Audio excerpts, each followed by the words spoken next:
সিলেট আন্তর্জাতিক ক্রিকেট স্টেডিয়ামে অনুষ্ঠিত বিপিএল ম্যাচে রংপুর রাইডার্সের ওপেনার তাওহিদ হৃদয় মাত্র ৩ রান দূরে থেমে সেঞ্চুরি হাতছাড়া করেছেন।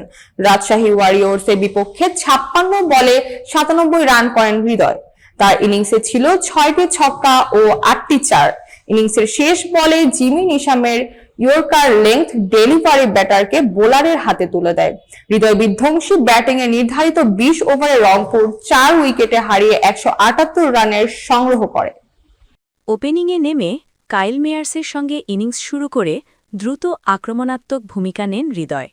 প্রথম ৩ বলে বাউন্ডারি হাঁকিয়ে দলকে এগিয়ে নেন। তবে অন্য প্রান্তে ব্যাটারদের সমর্থন কম থাকায় প্রথম ১৩ ওভারে দল ৮০ রানে আটকে যায়।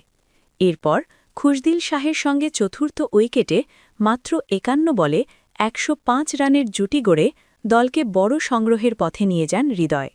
৩৯ বলে ৫০ পূর্ণ করার পর পরবর্তী ১৭ বলেই ৪৭ রান যোগ করেন। খুশদিলও ২৯ বলে ৪৪ রান করে দলের ইনিংসকে শক্তিশালী করে তোলেন। তাওহিদ হৃদয় ম্যাচ শেষে হতাশা প্রকাশ করেন। তবে তার আগ্রাসী ব্যাটিং ও দ্রুত রান তোলার ক্ষমতা দলের জন্য বড় সুবিধা হিসেবে কাজ করেছে। তরুণ পেসার রিপন মণ্ডল সবচেয়ে বেশি চাপের মুখোমুখি হন। ১৯তম ওভারে হৃদয় ও খুশদিলের ব্যাটে ২টি করে ছক্কা খেয়ে ২৮ রান দেন।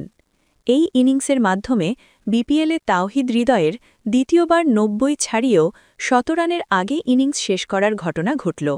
এর ফলে রংপুর রাইডার্সের সামনে রাজশাহীর জন্য কঠিন লক্ষ্য দাঁড়ায়, যা ম্যাচের উত্তেজনা আরও বাড়িয়েছে।